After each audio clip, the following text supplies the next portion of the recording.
many times I see people trying to explain away God's existence. They think that if they reject God, He will not exist, because He doesn't seem to fit in with their plans of how they want to live their lives. And there's a guy in the Bible that tried to do just this. His name is Herod. So if we go to the book of Matthew chapter 2, we meet Herod. He's the king. He's a dictator. He's a wicked king. And in Matthew chapter 2, what Herod tries to do is actually get rid of Jesus. So Herod hears that Jesus is born. The three wise men come inquiring, where is baby Jesus? We have seen the star. We are come to worship him. And Herod, in verse 3, when he has heard the news, he was troubled, and all Jerusalem with him.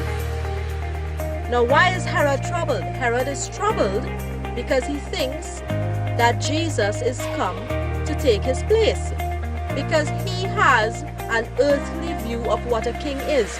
The king of the Jews is here. He's obviously here to usurp my authority and take my position. So what does Herod do? He actually kills all the children that are under the age of 2 in Bethlehem, thinking that will get rid of Jesus. And all he manages to do when he does that is fulfill yet another prophecy. Because God knows everything, the past, the present, the future. And he knew that would happen.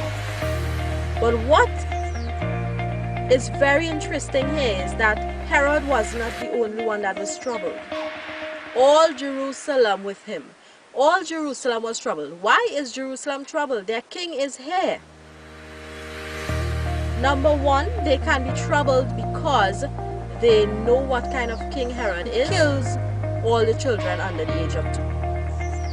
Another reason Jerusalem can be troubled is because at that point in time they are very religious, they are very legalistic, and the high priests have managed to control the minds of the people for so long. Now Jesus is here. What will happen?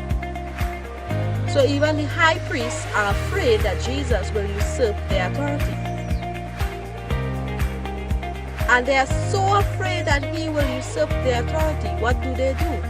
Later on, they get rid of him, they crucify him, and all they manage to do, like Herod, is fulfill yet another prophecy. He came to die for our sins.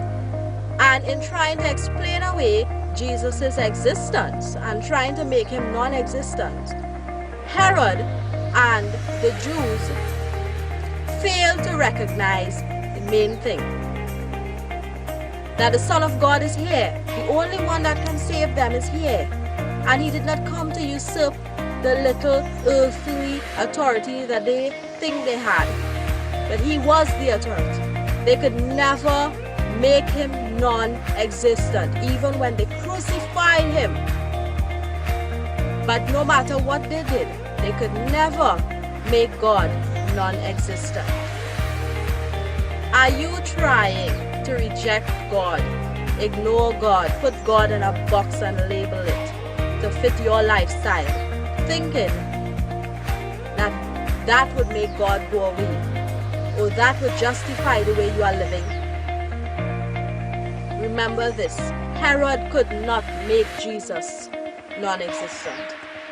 The Jews couldn't do it, and you can't do it. God does not have to live according to your will and your way. You should be living according to his will and his way. And if that is not how you are living your life, my friend, then you've got it twisted. You need to get it right.